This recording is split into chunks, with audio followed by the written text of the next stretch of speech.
I never imagined that the woman I vowed to spend my life with would one day become the reason I almost lost everything. My home, my business, my sense of self. When I first met Gabriella, she was magnetic. The kind of beauty that made conversation stop in a room. But more than that, she was smart, confident, ambitious. We met at a charity gala in San Diego. I was a self-made tech entrepreneur in my late 30s. She was a rising attorney, already earning six figures and dressing like she owned the world. Back then, I thought we were equals, two high performers, ready to build an empire together. And for a while we did. My company had just secured its second round of funding. I was working 70-hour weeks, building software for healthcare systems. Gabriella, meanwhile, had just made partner at her firm. We bought a penthouse overlooking La Jolla Beach and filled it with polished marble, custom artwork, and dreams that came with price tags. We were that couple, perfect on the outside, envied by everyone. But under the surface, cracks were already forming. Gabriella liked control, over conversations, finances, our calendar, and eventually over me. At first, I mistook it for passion. She scheduled our weekends down to the hour, micromanaged our meals, and insisted on reviewing my business presentations, just in case I missed something. I thought it was love. It was possession. Things shifted during our second year of marriage. My company hit a rough patch, a bad investor deal, and a lawsuit over intellectual property. Suddenly, I was pulling late nights, traveling to meet partners, firefighting problems. Gabriella hated it. She started making comments like, "Why can't you be more like Kevin from the firm? He's home by 6. Or worse, maybe if you spent less time pretending to be a CEO and more time being a husband." I tried to explain. I begged for patience. She gave me ultimatums. And then came the night that changed everything.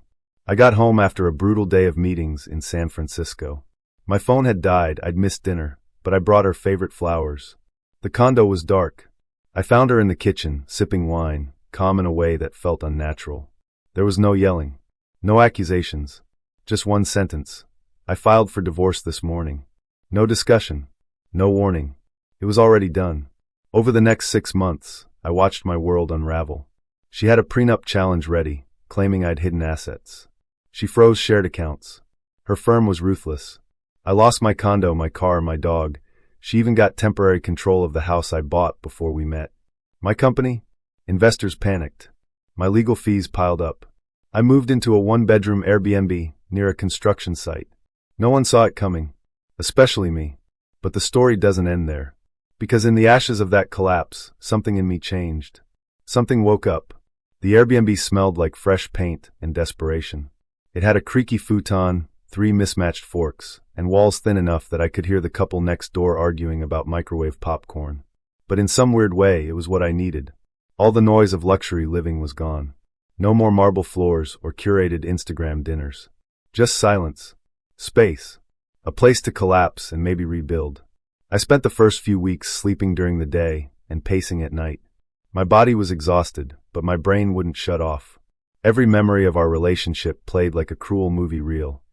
The vacations, the anniversary surprises, the early mornings when I'd make her coffee before she woke up.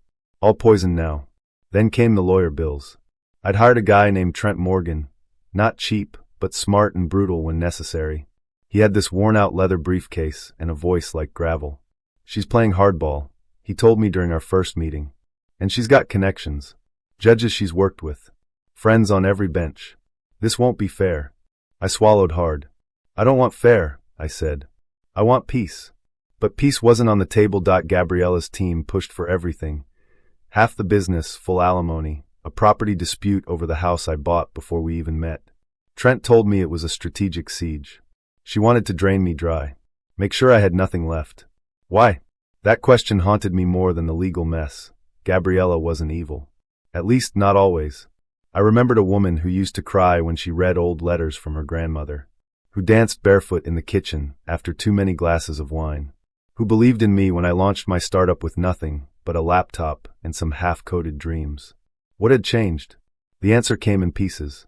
A mutual friend, one of the few who didn't pick sides, told me Gabriella had been seeing someone new. A financial analyst. His name was Curtis. Younger. Fit. The kind of guy who wore statement watches and smiled with all his teeth. Apparently, he'd been at her firm for over a year. They'd grown close during my business crisis. The dots connected painfully fast. That night, I sat alone on a cheap plastic chair outside the Airbnb and just stared at the sky. This wasn't just divorce. This was betrayal, ego, power, and strategy, all mixed into a cold, calculated campaign. But here's the thing. I'd built a company from scratch once, and I could do it again. So I started small. I called Marcus, my oldest friend, and a former co-founder before he left the startup scene to work in cybersecurity. He owed me a favor. Actually, more than one. "You alive?" he asked when he picked up. "Barely," I said. "But I've got an idea." Over the next few weeks, we met after hours in cafes and borrowed office spaces. I pitched him a new concept, leaner, smarter software built to help freelancers manage contracts and invoices legally and securely. The kind of thing people like me desperately needed during legal hell. Marcus was skeptical at first. "You're still bleeding from the last round, man. You sure you're not just trying to fight back at Gabriella?" "I'm done fighting her," I said. "This is about rebuilding me." He agreed to help, part-time, no pay up front. Just faith. That's how we started Pulse Ledger. Meanwhile, the legal war dragged on. Trent kept me updated. Gabriella's side pushed for arbitration. She didn't want the public mess of a full trial, probably because Curtis was already appearing in her social media stories. That part hurt more than I wanted to admit. But in that pain, something shifted. For the first time in months, I stopped obsessing over what I'd lost and started focusing on what I could build. The Airbnb became a bunker. The futon became a workstation. I coded for 14-hour stretches, skipped meals, lost weight, gained clarity. Gabriella and I were still entangled in court, but mentally, I was stepping out of her orbit. The break came when I got a message from one of my former investors, Lydia Kim. She'd pulled out when the original company crashed, but I'd always respected her blunt honesty. "Still breathing," her message read. "Building something better," I replied. She asked for a pitch deck. I sent it. 3 days later, she wired a small seed investment, not much, but enough to make it real. I cried in the parking lot of a 7-Eleven when the funds cleared. Not because of the money, but because someone still believed in me. 6 months after the divorce papers hit, I walked into the courthouse in a $70 blazer I bought from a thrift shop downtown. The sleeves were a little short, but it didn't matter. I had fire in my chest, purpose in my stride. Gabriella sat across the room with Curtis beside her, now her fiancé. I didn't even flinch. The man was more cologne than personality, with slicked back hair and an artificial smile. Gabriella didn't look at me directly, but I caught a glance. Not anger, not guilt, just calculation, like she was watching a chess piece being moved. Trent leaned toward me and whispered, "We're not going to win everything, but we're going to make them sweat." The arbitration began. Gabriella's team tried painting me as reckless, the failed businessman clinging to dignity. They had spreadsheets, charts, even clips from podcasts I'd done years earlier, where I spoke confidently about wealth and ambition. They were building a narrative. I could see it clearly now. To them, I wasn't a person. I was a story they wanted the judge to believe. But Trent was no rookie. He dissected every accusation, exposed inconsistencies, and reminded the court that I'd walked into the marriage already successful, that Gabriella had gained much during our time together. He didn't hide assets, he said clearly. He built them, and she wants to tear them down out of spite. By the end of day 3, something shifted. Gabriella's attorney began offering small compromises. Nothing official, just subtle changes in tone. They were nervous. Outside the courtroom, I got a message from Marcus. "We just passed 10K signups. Server's slow. Not crashing yet, but might want to look." I laughed. The timing was poetic. Pulse Ledger was gaining traction fast. Freelancers were sharing it on Twitter and Reddit like wildfire. We weren't even spending on ads yet. Turns out, people were desperate for tools that helped them stay protected and out of legal hell like I had been. I spent nights fixing bugs and days fighting for financial survival in court. It was chaos, and it was exhilarating. One night, around 3 a.m., I caught myself looking through old photos of Gabriella on my phone. I wasn't crying or angry, just detached. The woman in those pictures didn't feel like a real person anymore. Just someone I used to know. Someone I once loved, who had become a stranger with a cold smile and a diamond ring from a man who hadn't yet been burned. By month 7, the tone of the hearings had changed entirely. Gabriella requested a private meeting. Just the two of us. We met in a conference room, the city lights flickering behind the window like tiny explosions. I didn't expect you to come back from this, she said. I said nothing. She placed her phone on the table. Curtis thinks we should settle. Quietly. No press. You mean he doesn't want this dragging into public view now that I'm building something again? I replied. She sighed, brushing a strand of perfect blonde hair behind her ear. You were never supposed to fall apart like this. That hit different. Not because it was cruel, but because it was honest. She had planned her escape, expecting me to shatter, to confirm her story, and I had ruined that narrative simply by refusing to stay down. I don't want revenge, Gabriella, I said. I just want out, and I want what's fair. She nodded. I'll talk to my attorney. We didn't shake hands. We didn't hug. We just walked out like two ghosts who used to share a bed. 2 weeks later, the settlement came in. It wasn't perfect, but it was a hell of a lot better than what they originally demanded. I got to keep my company, recovered a portion of my early assets, and was officially done with spousal support. Gabriella kept the La Jolla condo. I didn't care. I never wanted to see that place again. The same day the paperwork was signed, I got a call from a reporter at Tech Pulse Weekly. We heard about Pulse Ledger, she said. You open to an interview? The comeback story has a good hook. Comeback. That word echoed. I wasn't fully back. Not yet. But I was building something honest, something I didn't need to explain away or fake smile through. My hands were dirty from the code. My mind sharp. My heart, still healing but finally mine again. That night, I walked down to a beach just outside the city and stood barefoot on the wet sand. No cameras. No lawyers. No chaos. Just waves crashing like a heartbeat and the scent of salt in the air. I whispered to no one in particular. I'm still here. The Tech Pulse Weekly article dropped on a Thursday morning. It was titled, From Lawsuits to Leadership, How One Founder Rebuilt After Divorce, Debt, and Collapse. It wasn't overly dramatic. It didn't trash Gabriella. It focused on Pulse Ledger, the mission, the traction, the transparency. But in the last paragraph, the reporter had quoted me saying, Sometimes you lose everything you thought mattered, and it turns out to be the best possible thing that could have happened. That quote spread. I got messages from strangers, freelancers, divorced dads, burned-out startup founders, thanking me for saying what no one else would. Some shared their own stories. Some just said, me too. For the first time in what felt like years, I wasn't pretending. I wasn't posturing for investors or faking calm in courtrooms. I was just living and building. Pulse Ledger hit 50,000 users by month 9. Lydia helped bring in another round of funding, this time with people I trusted. No hype chasers, just smart, stable backers who wanted long-term value. We hired 2 more developers, a part-time designer, and finally moved into a proper office, a tiny loft above a coffee shop in Mission Hills. I didn't buy a new car, didn't upgrade apartments. I walked to work, wore the same 3 shirts, focused. One evening, while debugging a nasty invoicing issue, I heard a knock on the office door. It was Marcus, holding 2 coffees and a grin. You're gonna want to see this, he said, handing me his phone. It was an Instagram reel. Gabriella, in a designer kitchen, alone, talking about starting over and the importance of forgiveness. It was part of some weird PR campaign, a podcast she'd launched about relationships and success. I watched in silence as she gave advice to thousands of followers, dressed in clean white linen and sipping tea like she was on some wellness retreat. Marcus raised an eyebrow. Guess she's trying her own version of rebuilding. I shrugged. She's allowed, I said. And I meant it. There was no bitterness left. Just space. Later that week, I met Lydia and a few others for dinner to celebrate our Series A round. I wore a proper blazer this time, not thrifted. But it wasn't about flash.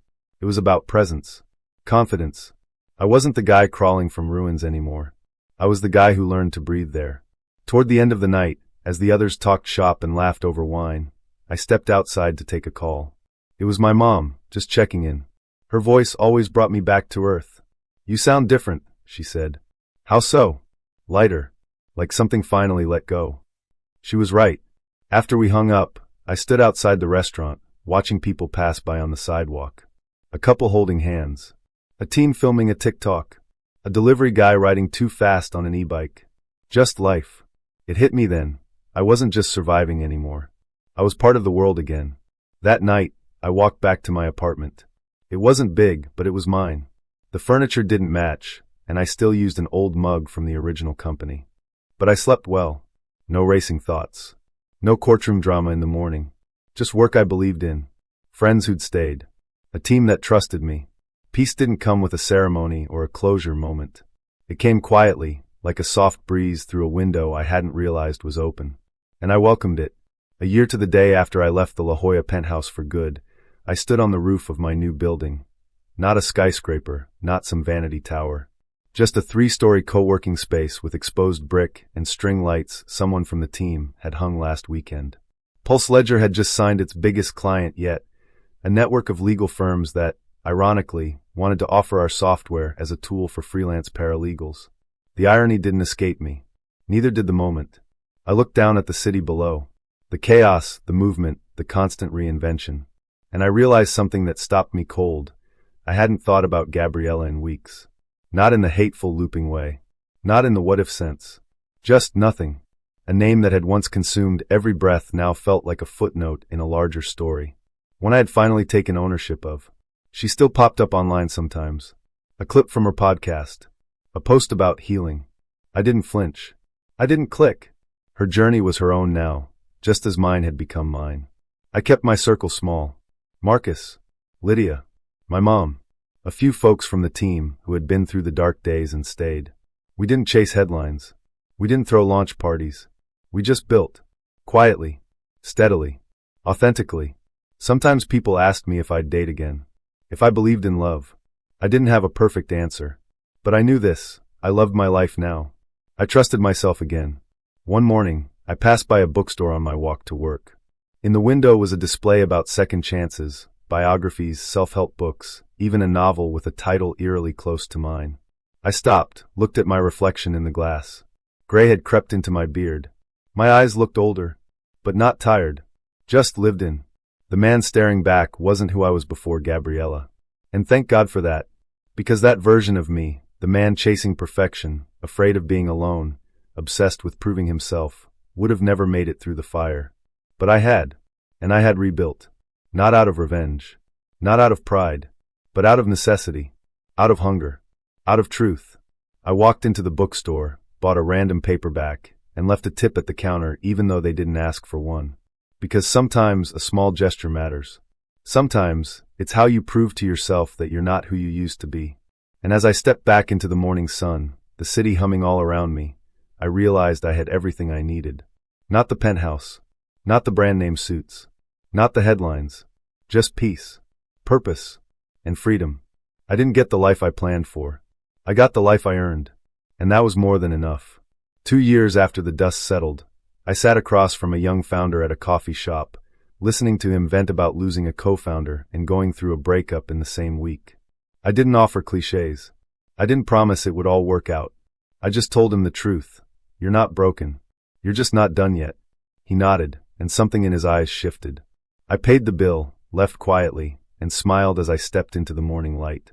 Life doesn't give you rewinds. But if you're lucky and brave, it gives you reinvention. And if this story spoke to something inside you, a loss, a betrayal, a fall from grace, then know this, you're not alone. We don't always choose the storms we walk through, but we do get to decide who we become afterward. So tell your story, share your truth, or simply take the next step, no matter how small. And if you know someone who's been knocked down and needs to believe in comebacks again, share this with them. Because some endings are just new beginnings in disguise. And your next chapter? It might be the one that saves you.